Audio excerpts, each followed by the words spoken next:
آج سے 80 سال پہلے 1940 میں آج کی تاریخ یعنی 22 مارچ کو شہر لاہور مینار پاکستان کے گراؤنڈ میں قرارداد پاکستان کے نام سے سہ روز اجلاس کیا گیا۔ 3 دن ہمارے قائدین نے پرزور دھواں دار تقریریں کی۔ علامہ اقبال نے قرارداد کی بنیاد ہی مسلمانوں کے لیے علیحدہ ریاستوں کے مطالبے پر رکھی۔ بنگلہ دیش بھی ہے، کشمیر بھی ہے اور فلسطین بھی ہمارا ہے۔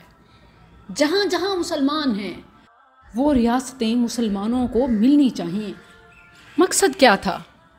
کہ آزادی سے عبادت کریں۔ یہ قرارداد پاکستان یہ میثاق پاکستان نہیں بلکہ میثاق مدینہ کی تاریخ ہے۔ لیکن انفارچونیٹلی ہو کیا رہا ہے؟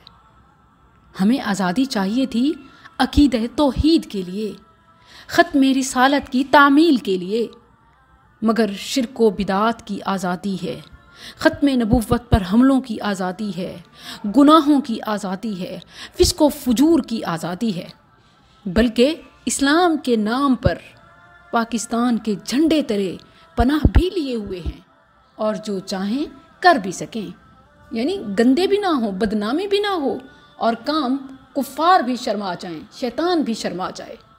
آج کا 22 مارچ ہمیں 1940 کا 22 مارچ یاد دلاتا ہے کہ جب 22 مارچ کو ہمارے قائد محمد علی جناح نے تقریب سے خطاب کرتے ہوئے مسلم اکثریتی علاقوں کی نشاندہی کی۔ اجلاس کے دوسرے دن یعنی 23 مارچ کو مولوی عبدالحق نے قرارداد پاکستان پیش کی اور پھر 24 مارچ کو فلسطین کا مقدمہ بھی رکھا گیا۔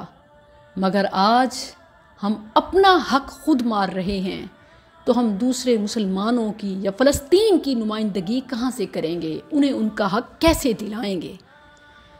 چنے تھے جس قدر گلاب خار خار ہو گئے، بنے گئے تھے جتنے خواب تار تار ہو گئے، گلاب ہیں نہ خواب ہیں عذاب ہی عذاب ہیں، چمن کو پھر بہار دو میرا وطن سنوار دو، یہ دل یہ جان وار دو میرا وطن سنوار دو۔